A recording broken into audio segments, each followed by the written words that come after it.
I'm Amber Reynolds, 27 years old, and last Tuesday, a letter arrived that stopped my heart. My father's handwriting on the envelope after 3 years of absolute silence. My fingers trembled as I held it, memories flooding back both wonderful and painful.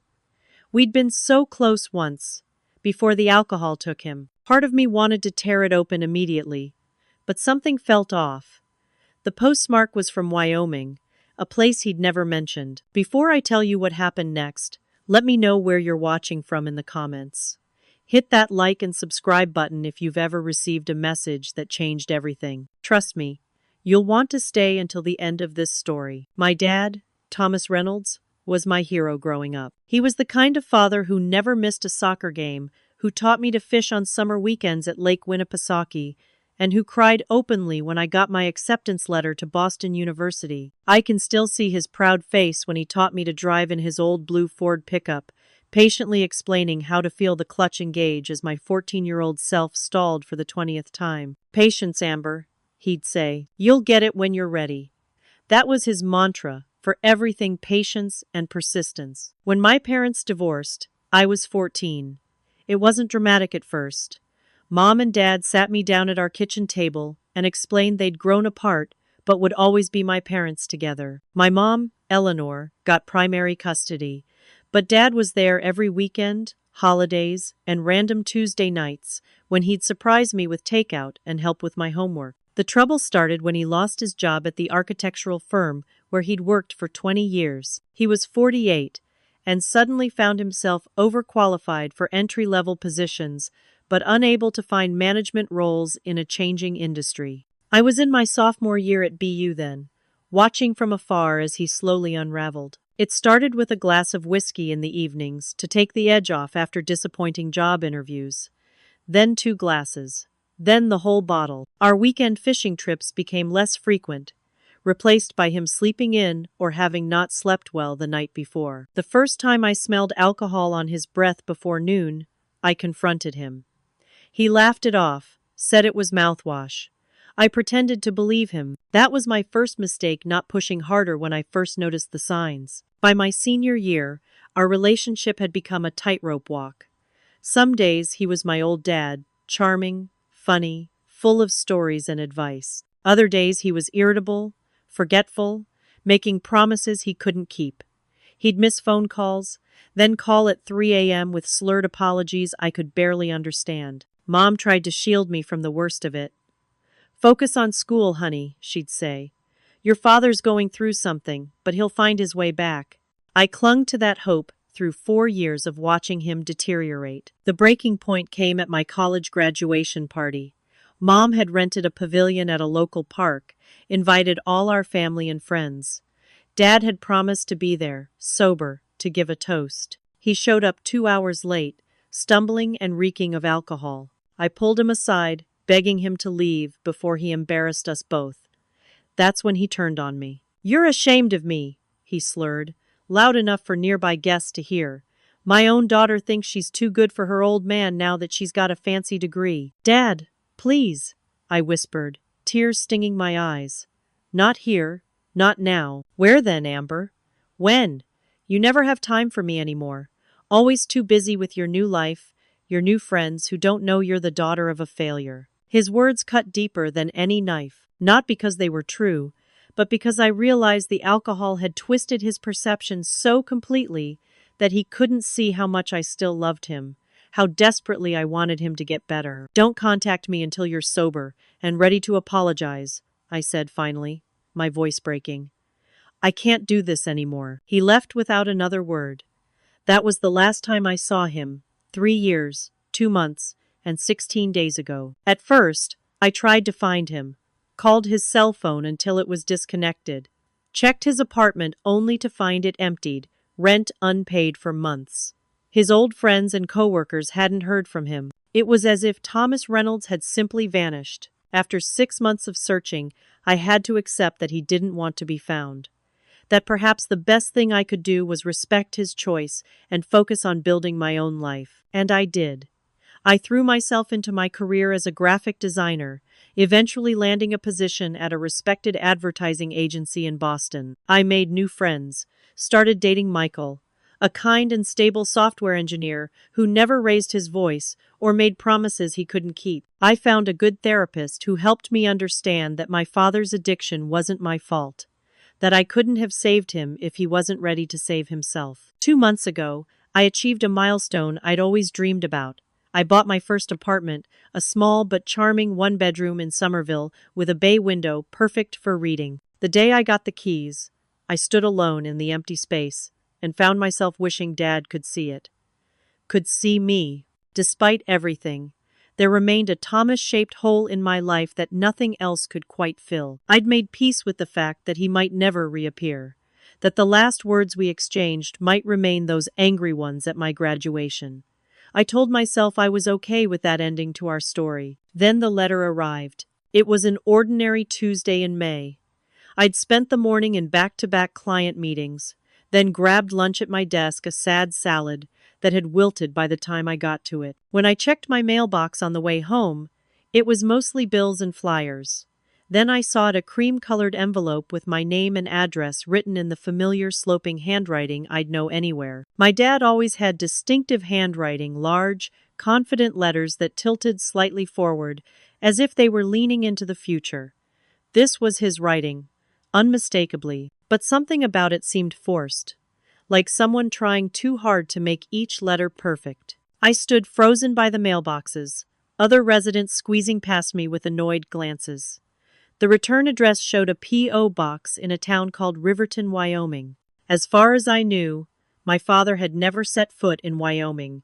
He was a New England lifer who complained about the cold but swore he could never live anywhere without distinct seasons. I couldn't open it there in the lobby.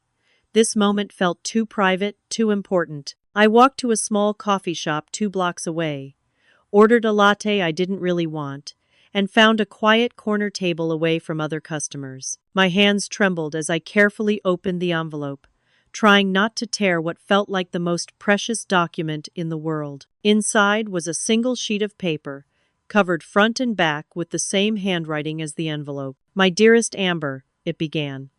"I don't know if you'll read this, or if you'll just throw it away when you see it's from me. I wouldn't blame you if you did. I've been a terrible father to you, especially in those final years before I disappeared from your life." I took a deep breath, tears already threatening. "I want you to know that I'm sober now. Have been for 18 months. It hasn't been easy, but I think of you every day, and that gives me strength to keep going. I'm working again, not in architecture, but I found a decent job as a draftsman at a construction company out here in Wyoming. The fresh start and mountain air have been good for me." The letter went on, explaining how he'd hit rock bottom after our fight, how he drifted west, looking for work, eventually finding both employment and a good AA group in this small Wyoming town. He apologized for the pain he'd caused, for missing important moments in my life, for the terrible things he'd said at my graduation. But as I continued reading, small details began to nag at me. He mentioned teaching me to ride a bike in the park near our old house, but he'd actually taught me on the abandoned airstrip outside town, where he said there was less to crash into. He referred to our fishing spot as Blue Lake when we'd always gone to Lake Winnipesaukee. And he signed the letter Dad rather than Pops, which had been his signature on every card, note, and letter since I was 10. Then there was the phone number scrawled at the bottom with an unfamiliar area code and a line that felt oddly formal. "Please call me at your earliest convenience. I'd very much like to reconnect."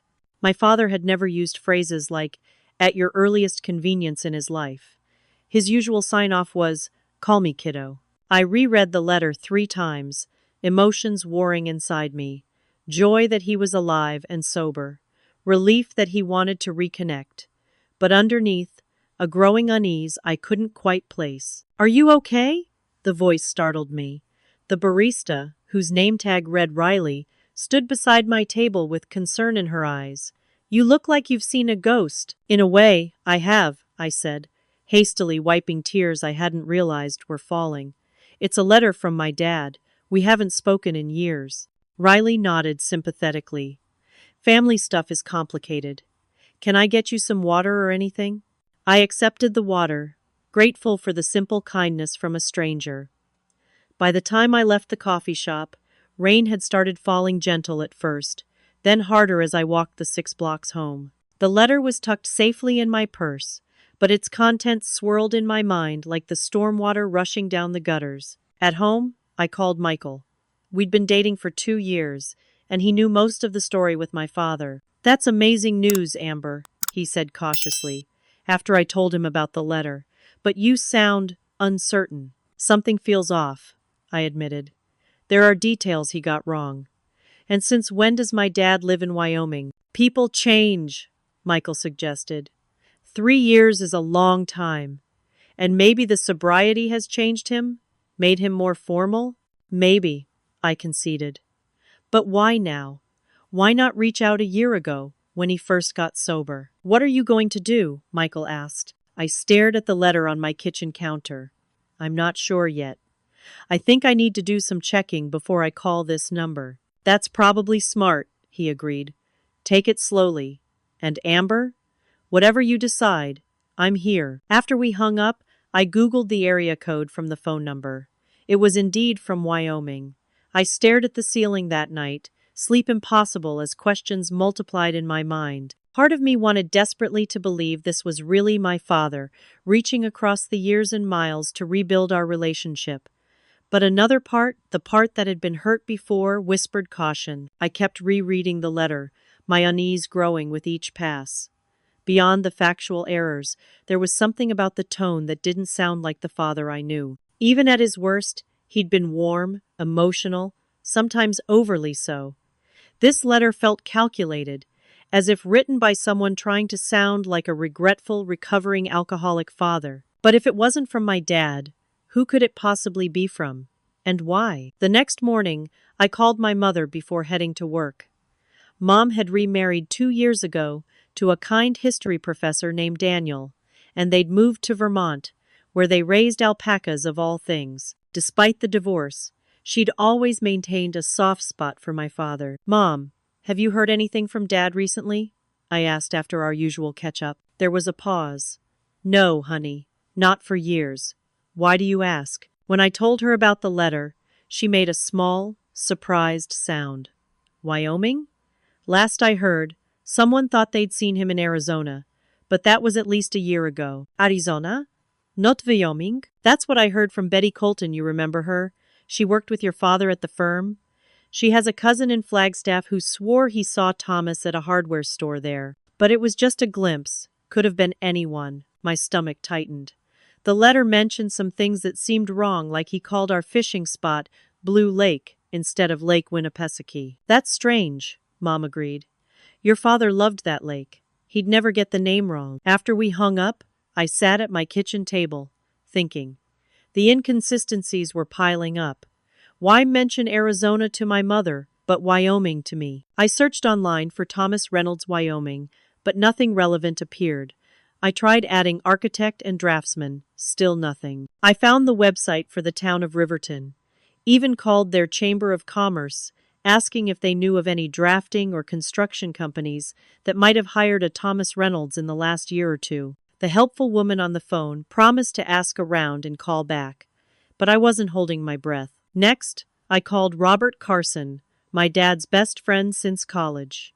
They'd had a falling out when Dad's drinking got bad, but if anyone might have heard from him, it would be Robert. "Amber, what a surprise," Robert said warmly. "How are you, kiddo?" The familiar term of affection made my throat tighten. "I'm good, Robert. Listen, have you heard anything from my dad recently?" "Not a peep since that ugly scene at your graduation," Robert said. "Why? Has he surfaced?" I explained about the letter. Robert listened carefully, then said, "Something doesn't sound right, Amber. Thomas hated the mountains, got altitude sickness, something fierce when we went skiing in Vermont that time. Can't imagine him choosing Wyoming." Another red flag. After thanking Robert, I hesitated, then made one more call to my father's estranged brother, Uncle Jim. They hadn't spoken in years, even before Dad disappeared, but I was running out of options. "Amber, is that really you?" Uncle Jim sounded genuinely shocked to hear from me. After brief pleasantries, I explained why I was calling. There was a long silence on the line. "That's .co.cerning," he finally said. "Because someone called me about 2 months ago claiming to be Thomas. Wanted to know if I had your current address." My blood ran cold. "Did you give it to them?" "No," Uncle Jim said firmly. "The call felt wrong from the start. This person knew basic family information but got details wrong, asked about our fishing cabin in Maine when your father and I never owned any property together. I told them I hadn't had contact with you or Thomas in years and hung up. By the time I hung up with Uncle Jim, my hands were shaking. Someone was impersonating my father first to my uncle, now to me. But why? What could they possibly want? I stared at the phone number on the letter. Should I call it? Confront whoever was on the other end? Curiosity and anger overrode my caution. I dialed before I could think better of it. The phone rang 3 times before a male voice answered. "Hello?" The voice was eerily similar to my father's. The same slight Boston accent, the same cadence. But something was off, like hearing a good but not perfect impressionist. "Dad?" I said tentatively. "Amber, you called." The enthusiasm seemed forced.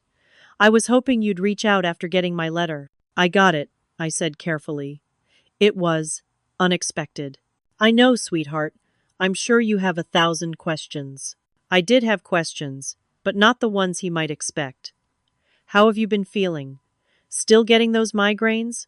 My father had never had migraines in his life. "Oh, they come and go," the voice said smoothly. "The mountain air seems to help." My heart raced. "And how's Winston doing? Does he miss me?" A slight pause. "Winston misses you terribly. Always looking at the door when I mention your name." Winston was the name of my childhood imaginary friend. I'd never owned a pet. "That's nice to hear," I said, trying to keep my voice steady. "Tell me about Wyoming. How did you end up there of all places?" What followed was a vague story about following construction work west, finding a welcoming AA community, and settling in a small town where people don't ask too many questions. When I pressed for specifics about his job, he became increasingly vague. "Enough about me," he said finally. "I want to hear about you. Are you still in Boston? Working at that design place?" I provided minimal information, then said, "I've been thinking about visiting you, seeing this new life you've built." "That would be wonderful." The enthusiasm seemed genuine. "But, maybe don't bring anyone with you? I'm still adjusting. Not ready for a big reunion with your mother or anything." I hadn't mentioned bringing anyone. "Sure, I understand. Let me check my work schedule and get back to you." After we hung up, I received a text from the same number. "So good to hear your voice, Amber. I could really use your help with something important out here. Let me know when you can visit. Love, Dad." My father had never signed a text message Dad in his life, and he had certainly never asked for my help with something important without specifying what it was. I sat in my kitchen, phone clutched in my hand, absolutely certain of one thing: the man I'd just spoken to was not my father. First thing the next morning, I called the Riverton Police Department. After being transferred twice, I reached Officer Jenkins, who listened patiently as I explained my suspicions. "Ma'am, I understand your concern," he said. "While this could be a misunderstanding, we've seen similar scams before. Do you mind if I ask a few questions?" For the next 20 minutes, he took detailed notes about my father, our estrangement, and the inconsistencies in the letter and phone call. He seemed particularly interested in the P.O. box. "We'll look into this," he promised. "That address is actually familiar to me. We've had other inquiries about mail from that same box." He took my number and promised to call back after making some initial inquiries. I went to work but couldn't focus, jumping every time my phone buzzed. Officer Jenkins called back that afternoon. "Miss Reynolds, we've confirmed that P.O. Box is registered to a James Mercer, not a Thomas Reynolds. Mr. Mercer opened it about 6 months ago." "Who is James Mercer?" I asked. "We're looking into that. In the meantime, I'd suggest you do some research on your father's current status. If someone is impersonating him, it would help to know where the real Thomas Reynolds is." That evening, I dove deep into internet searches. I looked up obituaries, public records, social media, anything that might tell me where my father had gone after our last encounter. After 2 hours of fruitless searching, I tried a different approach. I searched for news articles about Flagstaff, Arizona, where my mother's friend thought she'd spotted my dad, plus my father's name. The fifth result made my blood run cold. It was a small article in the Arizona Daily Sun from 6 months ago. John Doe identified after 3 months. I clicked on it with trembling fingers. The man found deceased in a single vehicle accident on Highway 89 north of Flagstaff in February has been identified as Thomas Reynolds, 55, formerly of Boston, Massachusetts. Reynolds was identified through dental records after police exhausted other identification methods. No next of kin has been located. Reynolds had been living in the Flagstaff area for approximately 1 year prior to the accident. I read the article 4 times, unable to process the words. My father was dead, had been dead for 6 months, had died alone, unidentified for months, because he carried no ID, because no one was looking for him. Tears blurred my vision as I continued reading. The article mentioned that among his few possessions was an Alcoholics Anonymous 1-year sobriety chip.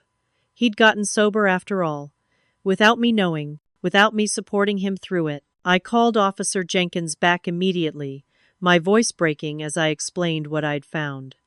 He asked me to email him the article. Miss Reynolds, I'm very sorry for your loss, he said gently. This confirms our suspicions. It appears someone may be using your deceased father's identity to run a scam. But how would they know so much about him? About us? These scammers are very sophisticated. They mine obituaries, social media, public records. They look for estranged relationships where there might be guilt or unfinished business. The fact that you hadn't spoken in years made you an ideal target. The next day, I called the Coconino County Sheriff's Office in Arizona. After explaining my situation, they transferred me to Detective Ramirez, who had worked on my father's case. I remember this one, Detective Ramirez said. We tried very hard to identify him and locate family. He had no ID, no phone, just a wallet with some cash, that sobriety chip, and a few personal items. What kind of personal items? I asked, tears streaming down my face. Let me check the report, he said. I heard papers rustling. A watch, reading glasses, a small notebook with AA meeting times, and an unmailed letter. My heart stopped. A letter? To whom? It was addressed to Amber Reynolds, but had no mailing address.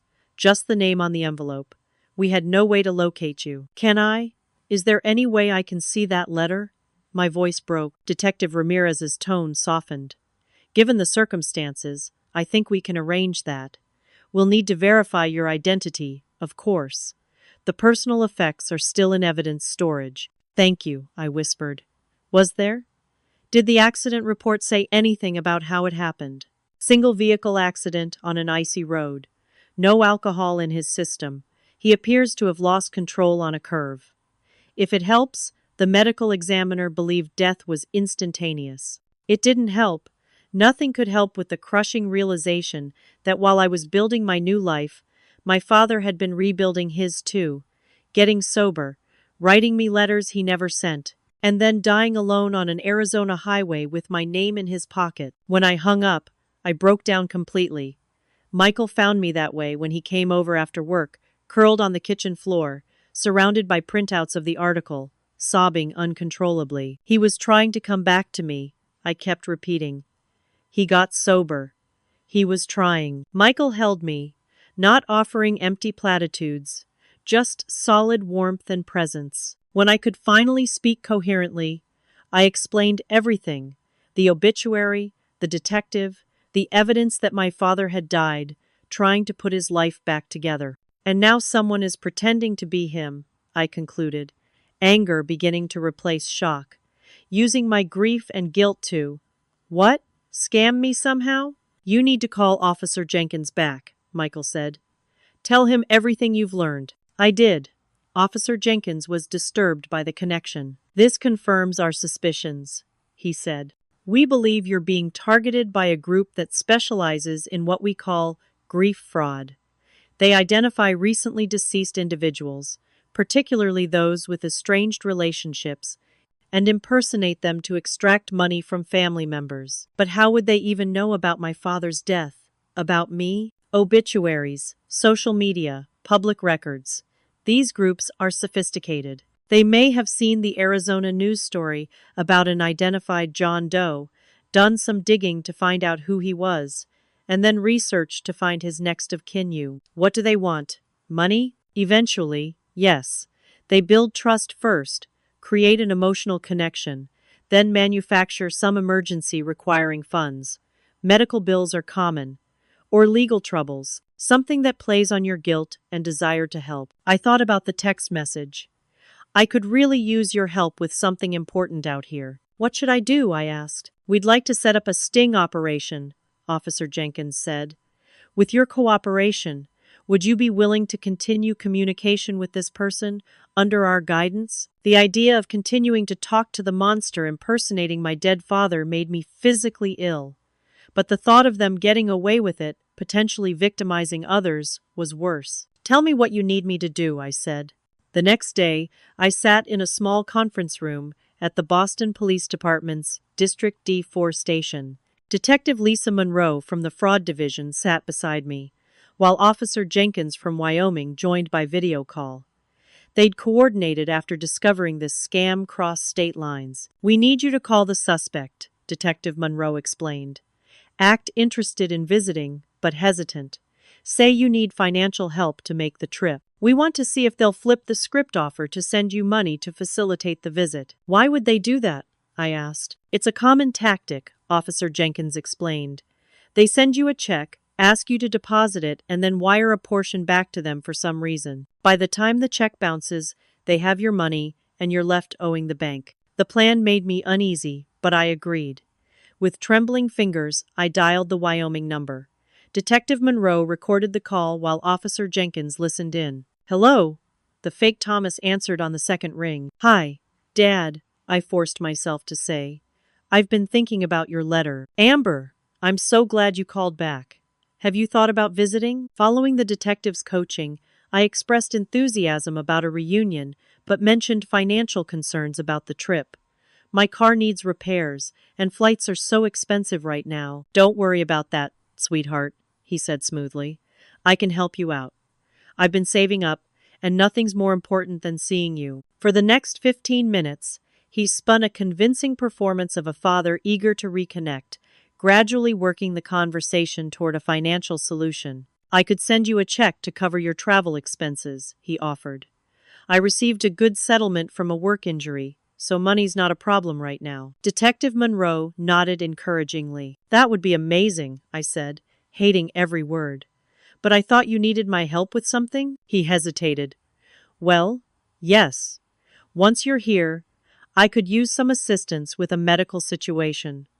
Nothing serious, just some paperwork the insurance company needs a family member to sign. But let's focus on getting you here first. By the end of the call, Thomas had promised to mail me a check for $3,000 for travel expenses. All I needed to do was deposit it, then wire back $1,500 to a travel agent he used, who could get me a better deal on flights than I could find online. When I hung up, Detective Monroe looked satisfied. Classic advance fee fraud. You did great, Amber. What happens now? I asked. We monitor the mail for his check. Once it arrives, we can trace it back to the source account. That will give us more evidence to pursue charges. I nodded, feeling hollow. Using my dead father as bait seemed beyond cruel. I wanted these people caught, but the process was taking an emotional toll. I didn't have to wait long for the next contact. That evening, I received another text. Check will be in the mail tomorrow. So excited to see my little girl again. By the way, please don't mention this to your mother yet. I want to reconnect with you first before dealing with her. The detectives had warned me this might happen. Isolating the victim from others who might raise suspicions was a common tactic. I sent a non-committal response as instructed. 3 days later, things took a disturbing turn. I received a call from an unknown number while at work. Amber Reynolds? A different male voice asked when I answered. Yes. Who's this? A friend of your father's. He's concerned you haven't been responding to his messages quickly enough. I'd been busy with work and hadn't checked my phone for a few hours. I'm sorry. Who is this? Just someone making sure you understand how important this reunion is to your father. He's been watching your apartment from across the street. Nice blue curtains in your living room. My blood ran cold. My living room did have blue curtains, visible from the street. What did you say? I whispered. The caller hung up. Shaking, I immediately called Detective Monroe, who instructed me to stay at work while she sent a patrol car to check my apartment building. No suspicious individuals were found, but the implication was clear. These people knew where I lived and were watching me. The harassment escalated over the next 3 days. More calls from unknown numbers. A delivery of flowers with a card reading, "Can't wait to see you." "Love, Dad," that I never ordered. And most disturbing, an email containing a photo of me leaving my office building, taken that same day. The Boston police installed temporary surveillance cameras outside my apartment and assigned occasional patrol drive-bys. Michael stayed over every night, refusing to leave me alone despite my insistence that I was fine. "You're not fine," he said bluntly. "None of this is fine, and you don't have to pretend it is." On the 5th night after the threatening call, we were awakened at 2 a.m. by the sound of someone trying to force my apartment door. Michael called 911 while I froze in terror, imagining the fake Thomas breaking into— What? What did these people really want? The police arrived within minutes, but the intruder was gone, leaving only scratches around my door lock as evidence they'd been there at all. The officer who responded took our statements, then said, "We've had reports of similar attempted break-ins in this area. It could be related to your case, or it could be opportunistic burglars. Either way, I'd recommend staying somewhere else for a few days." We spent the rest of the night at Michael's apartment, where I sat awake until dawn, jumping at every sound. When Detective Monroe called in the morning, I poured out the whole terrifying story. "This is escalating faster than we anticipated," she admitted. "These operations typically stick to financial fraud. Physical intimidation is unusual." "What do we do now?" I asked. "We're setting up surveillance on your apartment and workplace, and I think it's time we coordinate with the FBI. This has moved beyond a simple fraud case." The next week was a blur of law enforcement interviews, security precautions, and sleepless nights. I stayed at Michael's apartment, taking an Uber to and from work with a police escort checking in at regular intervals. My phone number was changed, my social media accounts locked down. I felt like a prisoner, all because I'd opened a letter purportedly from my father. Through it all, the grief for my actual father surfaced in unexpected moments while brushing my teeth during client meetings, in the middle of conversations. I'd find myself suddenly overwhelmed by the realization that he had died alone, that our last words had been in anger, that he'd been trying to make amends when his life ended on that icy road. The Wyoming police continued their investigation, discovering that the scammers had targeted at least 5 other families in similar situations, estranged relatives of recently deceased individuals who hadn't yet learned of their family members' passing. "They're looking for people with guilt and unfinished business," FBI Agent Carter explained during one of our briefings.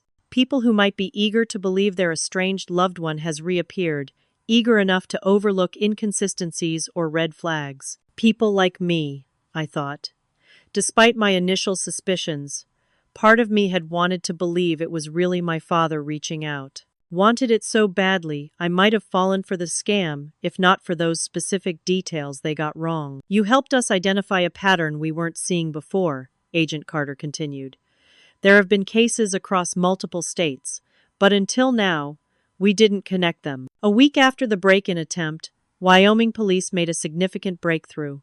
The check that arrived at my apartment, retrieved by police wearing plain clothes, was traced to an account in Nevada. Combined with phone records from the Wyoming number, they identified 2 individuals operating out of a motel in Casper, Wyoming. "We're moving in to arrest them tomorrow," Officer Jenkins informed us during a video call.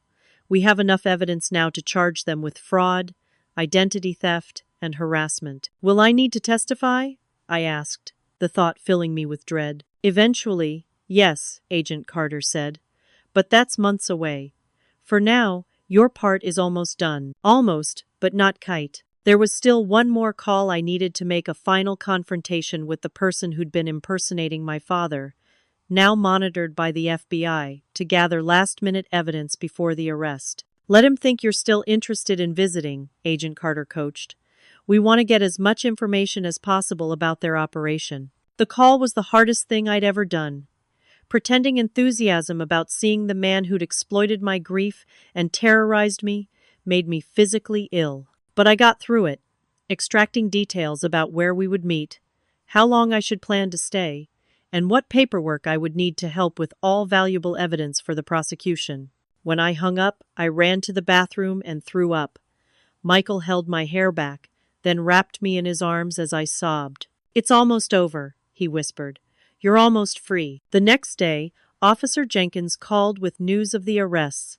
James Mercer and his accomplice, David Holt, were in custody. A search of their motel room had revealed evidence connecting them to at least a dozen similar scams across the western United States. "We found files on all their targets," Officer Jenkins said, "including yours. They had newspaper clippings about your father's accident, printouts of your social media profiles, even a copy of your birth certificate they somehow obtained.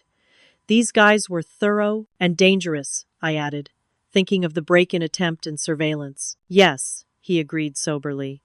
"This went beyond their usual operations. We think they became desperate when you didn't immediately fall for the scam. Most of their victims send money without so much physical contact." For the first time in weeks, I slept through the night.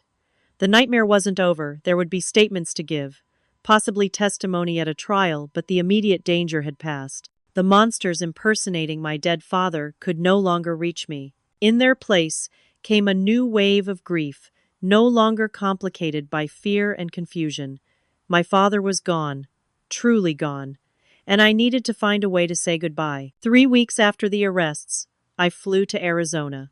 Michael offered to come with me, but this was a journey I needed to make alone. The Coconino County Sheriff's Office was located in a modern building in Flagstaff.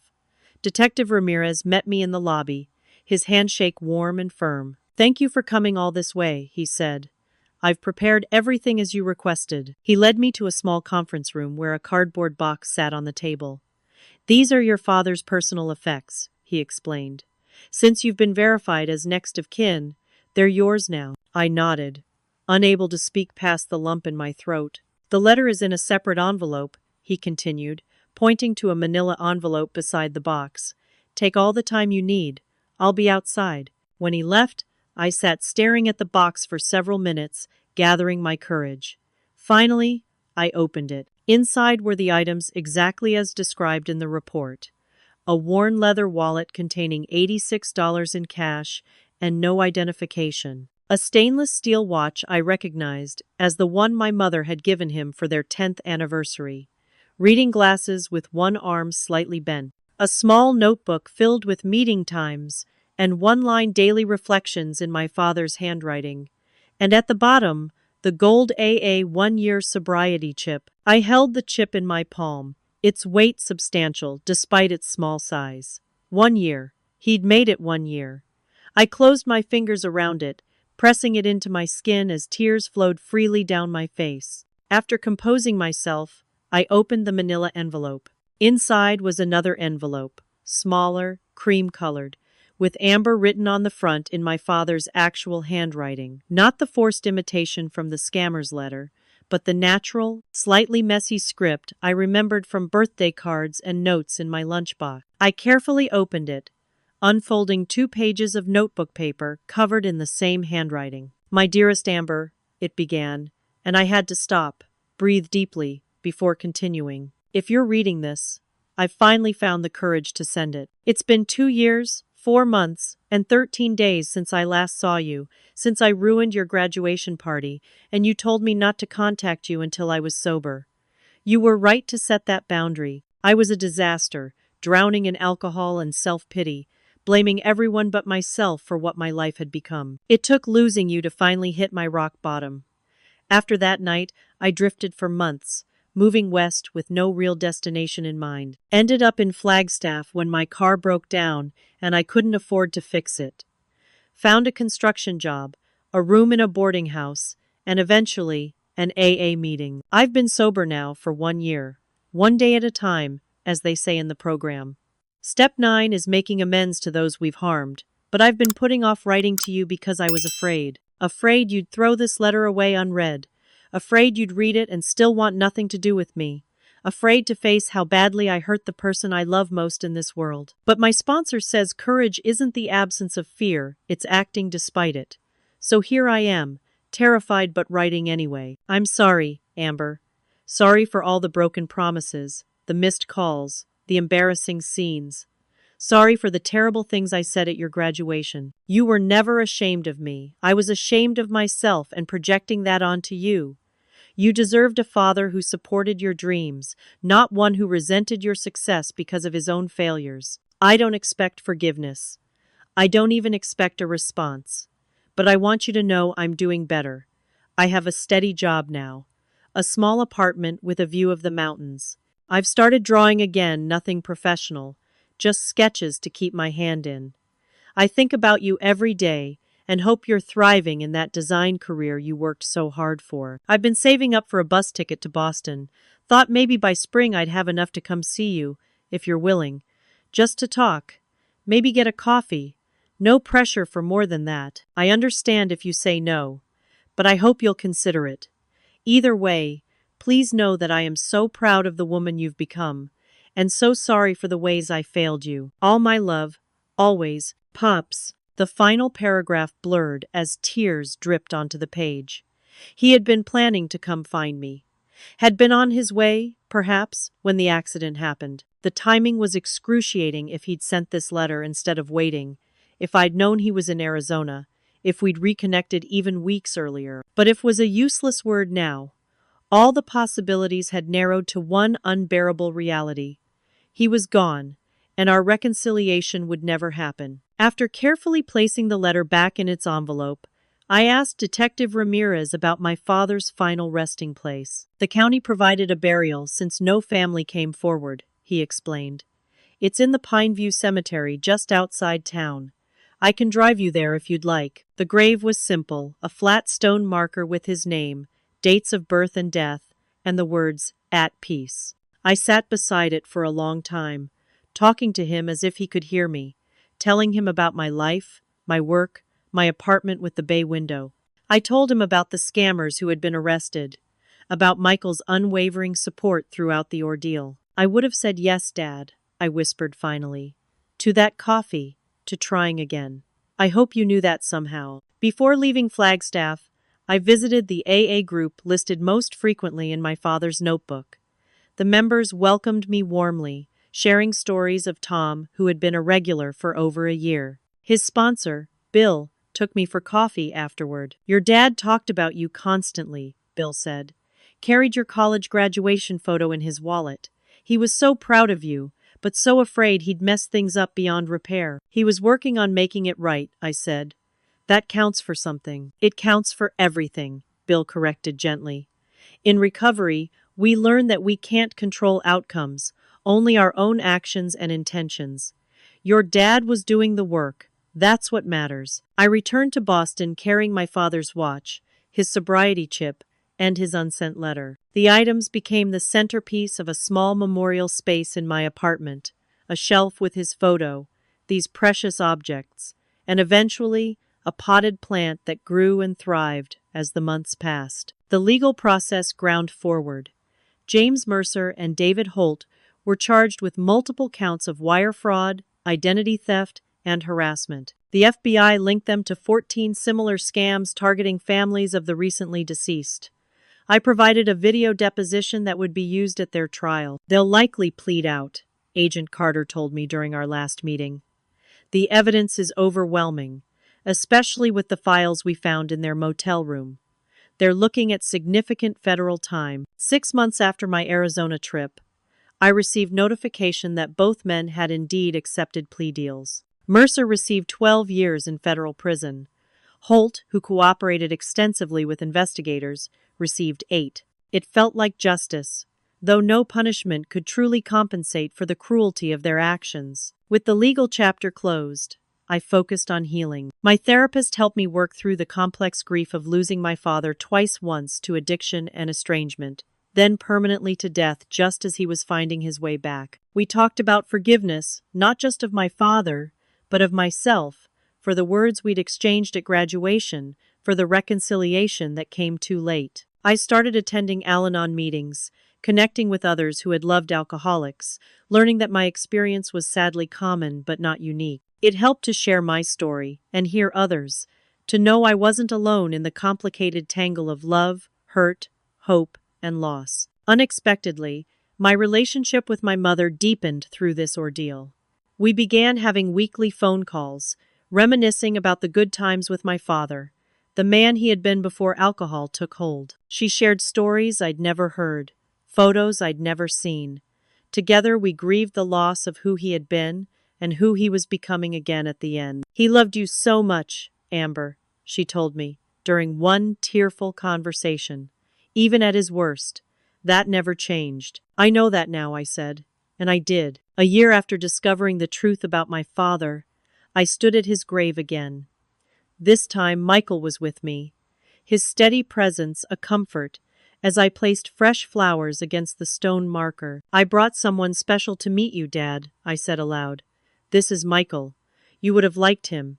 He builds things to software instead of buildings, but still. He's been my rock through everything." Michael squeezed my hand but remained silent, giving me the space to commune with my father's memory. In the months since my last visit, I'd learned to carry my grief differently. It no longer felt like a crushing weight, but rather a presence that walked alongside me, sometimes heavy, sometimes light, but always there. I'd accepted that closure wasn't a destination I'd ever fully reach, but a path I'd continue walking. After the cemetery, we visited Bill, my father's AA sponsor, who had become a friend through regular phone calls and emails. He showed us the community workshop where my father had volunteered, helping to build furniture for families in need. "Tom found purpose here," Bill explained, running his hand along a bookshelf my father had crafted.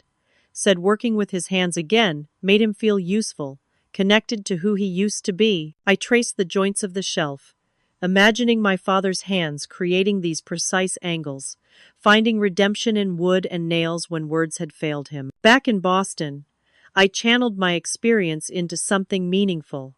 I started a support group for adult children of alcoholics who were estranged from their parents. Every Wednesday evening, 10 to 15 people gathered in a church basement to share stories of love, disappointment, hope, and healing. I also began speaking at fraud awareness events, sharing my experience to help others recognize and avoid similar scams. The first time I told my story publicly, I nearly broke down several times, but the gratitude of audience members who approached me afterward, many with their own stories of being targeted during vulnerable moments, made the emotional toll worthwhile. "Your warning signs saved me," one elderly woman told me, clutching my hands after a presentation at a senior center.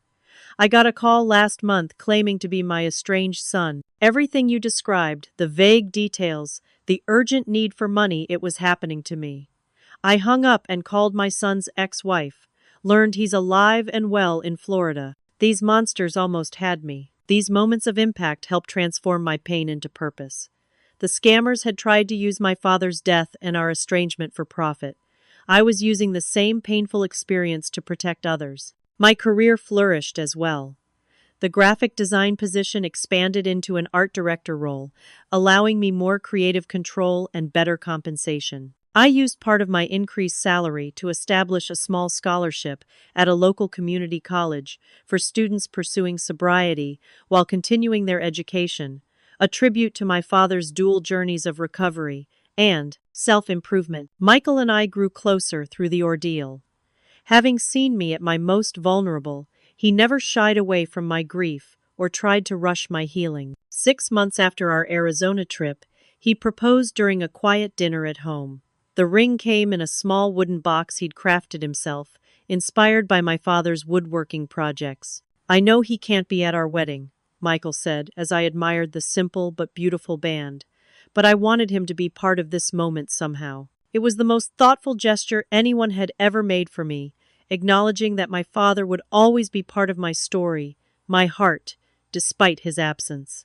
As I prepared for this new chapter of my life, I found myself returning to my father's letter often. The paper grew softer with each reading, the creases more pronounced, but the words remained a testament to what could have been and, in their own way, what still was.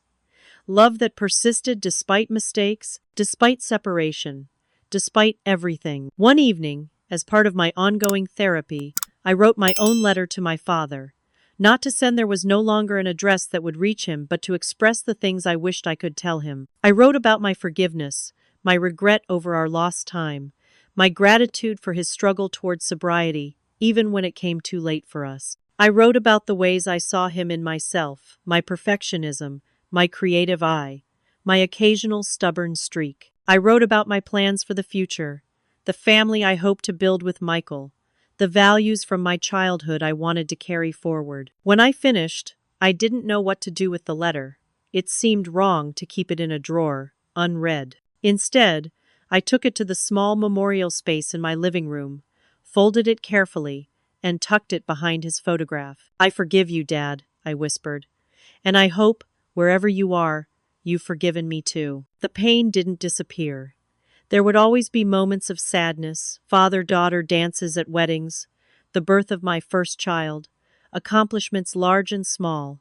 I wished I could share with him, but alongside the sadness grew acceptance, and eventually, a quiet peace. The letter that wasn't from my dad ended up leading me back to him in ways I never expected. Sometimes the most painful detours bring us exactly where we need to be. Have you ever received a message that seemed off somehow, making you question its authenticity?